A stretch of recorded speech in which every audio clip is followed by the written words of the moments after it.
Bonjour, donc aujourd'hui nous allons parler des métabalises. Vous savez, il y a quelques jours on avait commencé à parler de l'importance de la structuration du code d'une page web, notamment son importance pour faire plaisir, pour aider les moteurs de recherche à bien comprendre de quoi cette page parlait.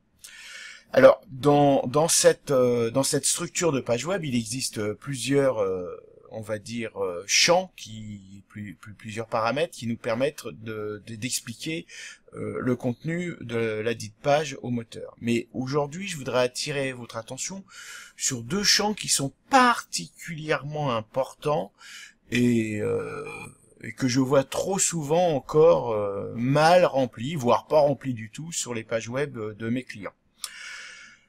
Le premier de ces champs, c'est la métabalise title. Alors, la métabalise title, ça va donc être effectivement le titre de la page. Alors, vous savez, le title, c'est ces petits textes que vous voyez apparaître en haut de vos navigateurs web dans les onglets. Alors, cette balise title est essentielle. C'est la première chose, une des premières choses que Google va regarder. Donc, cette balise title doit impérativement être complétée et bien complétée. C'est-à-dire qu'elle doit comporter un titre qui soit attractif, parce que c'est souvent cette balise title, pour ne pas dire toujours, qui va être reprise par Google dans ses pages de résultats de recherche. Donc vous devrez être dans cette balise title clair, précis sur le texte que vous avez écrit, de quoi est-ce que ça va parler, qu'est-ce qu'on s'attend à voir, et surtout incitatif pour que l'internaute qui découvre votre annonce en référencement naturel ou en référencement payant d'ailleurs au niveau de l'annonce, mais pour le title c'est uniquement référencement naturel, que pour que l'internaute qui découvre cette annonce donc ait envie de cliquer dessus pour venir visiter votre site. Donc ça c'est important. Alors vous trouverez plein d'outils, y compris sur mon site, plein de conseils pour remplir une balise title. Je vous fais confiance, mais remplissez-la et remplissez-la correctement.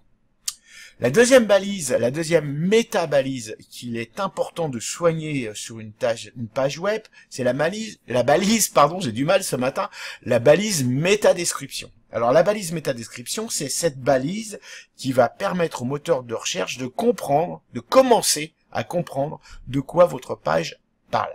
C'est aussi cette balise métadescription qui va être utilisée parfois, souvent, par les moteurs de recherche pour constituer encore une fois l'annonce qui va être affichée dans les pages de résultats pour votre référencement naturel et pour aller acquérir du clic.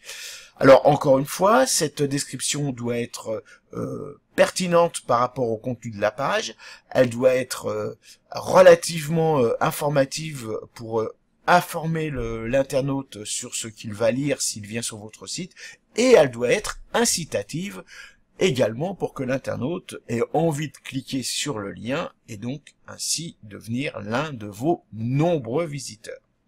Donc voilà, alors prêtez une attention particulière à vos pages web et notamment aux balises title et description, et vous verrez, pour ceux qui ne l'ont pas encore fait, que comme par magie, vos pages vont commencer à apparaître dans les moteurs de recherche. C'est formidable. Donc voilà, c'était mon petit point SEO sur la structure des pages web. Aujourd'hui, nous avons parlé de la balise title et de la balise description. Et c'est pas parce qu'il y a marqué arrêtez de me suivre ici qu'il faut ne pas vous abonner à la petite chaîne ou me faire un petit pouce. À demain.